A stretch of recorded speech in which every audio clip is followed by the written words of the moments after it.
Hi guys, നമുക്കിന്ന് ശംഖ് കിട്ടിയിട്ടുണ്ട്. ഇതാണ് ശംഖ്. ഇത് കടലിൽ നിന്ന് കിട്ടുന്നതാണ്. ഇത് ഈ ചിപ്പി വരുന്ന ഇതേ സീസണിൽ ഫെബ്രുവരി മാർച്ച് മാസങ്ങളിലാണ് ഇത് നമുക്ക് കിട്ടാറ്. ഇതിനെ നമ്മൾ അവിച്ച് ഇതിനകത്തെ ചത നമ്മളിങ്ങനെ എടുക്കുന്നതാണ്. ഞാനത് കാണിക്കാം എങ്ങനെയാണ് എടുക്കുന്നതെന്ന്. എന്നിട്ട് തോരൻ വയ്ക്കും. ഇത് നമ്മൾ ഉള്ളി അരിഞ്ഞ് ഉള്ളിയും സാധാ തോരൻ വയ്ക്കും പോലെ തന്നെയാണ്. തോരൻ വയ്ക്കും, തീയിൽ വയ്ക്കും. ഇതാണ് ശംഖ്. അപ്പോൾ നമുക്കിത് ഞാൻ വെള്ളം ഒഴിച്ചിട്ടിട്ടുണ്ട്. ഇത് നമുക്ക് അവിക്കാൻ വയ്ക്കാം. അങ്ങനെ ശംഖിൻ്റെ ചൂട് മാറിക്കഴിഞ്ഞു. ഇത് ഇളക്കുന്നത് എങ്ങനെയാണെന്ന് നമുക്ക് കാണാം. ചെറിയ പപ്പടം കുത്തിയെടുത്ത് ഇതിൽ കുത്തി ഇങ്ങനെ എടുക്കണം.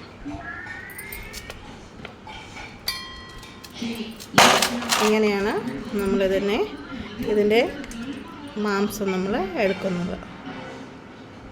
പിന്നെ തോരൻ വയ്ക്കും, തീയൽ വയ്ക്കും. വളരെ ടേസ്റ്റാണ്,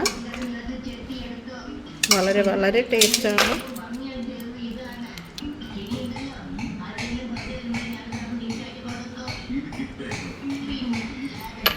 ഇതിലെ ഈ കാണുന്ന ഭാഗം നമ്മൾ കട്ട് ചെയ്ത് കളയും. ഇതിൻ്റെ കട്ടെന്ന് പറയും. ഇത്രയും ഭാഗം നമ്മൾ അതിനെ കട്ട് ചെയ്ത് കളയും. ബാക്കി ചെറുതായിട്ട് മുറിച്ച് എടുക്കും. ഇതിൽ നിന്ന് എടുത്ത ഇറച്ചി ഇങ്ങനെയാണ് ഇതിൻ്റെ ഇറച്ചി വരുന്നത്. അപ്പം നമുക്ക് ഇത് ഫുള്ള് ഇങ്ങനെ ചൂന്നെടുക്കാം. അത് കഴിഞ്ഞിട്ട് നമുക്കിത് തോരൻ വയ്ക്കാം. എടുത്തിട്ടുണ്ട്. നന്നായിട്ട് കഴുകി അതിനെ ചെറിയ കഷ്ണങ്ങളാക്കി മുറിച്ചെടുത്തിട്ടുണ്ട്. അപ്പോൾ ഇതിലോട്ട് ചേർക്കേണ്ട കൂട്ട് നമുക്ക് കാണാം. നമ്മൾ കാണാം. ഒരു സവാള ക്രഷ് ചെയ്തെടുത്തത്, പൂട്, കറിവേപ്പില, തേങ്ങ, മുളക് പൊടി, ജീരകപ്പൊടി, കടു, എണ്ണ, മഞ്ഞൾപ്പൊടി, ഉപ്പ്. അപ്പോൾ ഇത്രയും സാധനങ്ങളാണ് ഇതിലോട്ട് വേണ്ടത്. അപ്പോൾ നമുക്ക് തോരൻ വയ്ക്കാം. ശംഖ് നമുക്ക് തോരൻ വയ്ക്കാം. നമ്മൾ പാന് ചൂടായിട്ടുണ്ട്. അതിലോട്ട് എണ്ണ ഒഴിച്ച് കൊടുക്കാം. എണ്ണ ഒഴിച്ച് കൊടുത്തു. ഇനി നമുക്ക് കുറച്ച് കടുക്, കറിവേപ്പില,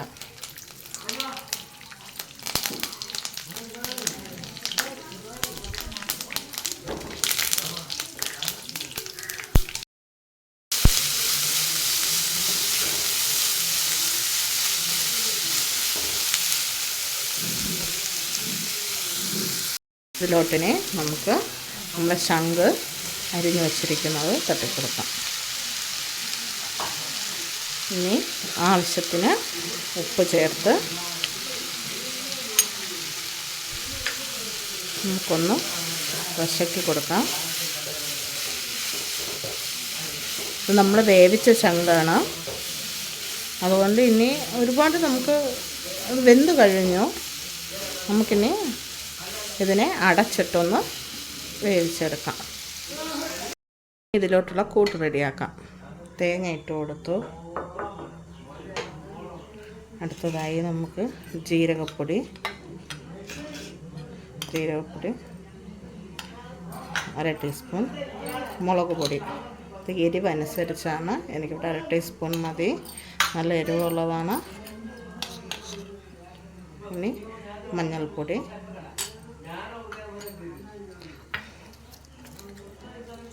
വെളുത്തുള്ളി ഇട്ട് കൊടുത്തു.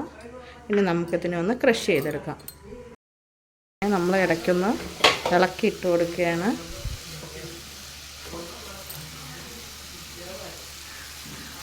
തീ കുറച്ച് നമുക്കൊന്നുകൂടെ അടച്ച് വയ്ക്കാം.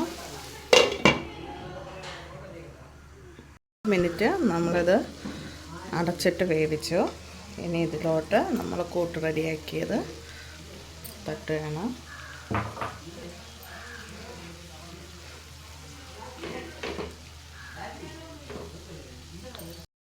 ഈ കൂട്ടിട്ട് കൊടുത്തതിന് ശേഷം നമുക്ക് കുറച്ച് വെള്ളം കുടഞ്ഞു കൊടുക്കാം. ഇനി നമുക്ക് നന്നായിട്ട് യോജിപ്പിച്ചിട്ട് അടച്ചു വെച്ചൊന്ന് വേവിച്ചെടുക്കണം. നമുക്കിതൊന്ന് അടച്ചു വെച്ച് വേവിക്കാം. ഇത് വളരെ ടേസ്റ്റാണ്, കഴിക്കാൻ വളരെ ടേസ്റ്റാണ്. അപ്പം എല്ലാവരും ഒന്ന് നോക്കണം. ഉണ്ടാക്കുന്നതും ഇത് അവിക്കുന്നതും എല്ലാം ഞാൻ വീഡിയോയിൽ പോസ്റ്റ് ചെയ്യുകയാണ്. അപ്പോൾ എല്ലാവരും ഇതൊന്ന് കണ്ടു നോക്കണം. സബ്സ്ക്രൈബ് ചെയ്യണം, ഷെയർ ചെയ്യണം, ലൈക്ക് ചെയ്യണം, സപ്പോർട്ട് ചെയ്യണം. അപ്പോൾ നമുക്ക് അടുത്ത വീഡിയോയിൽ കാണാം.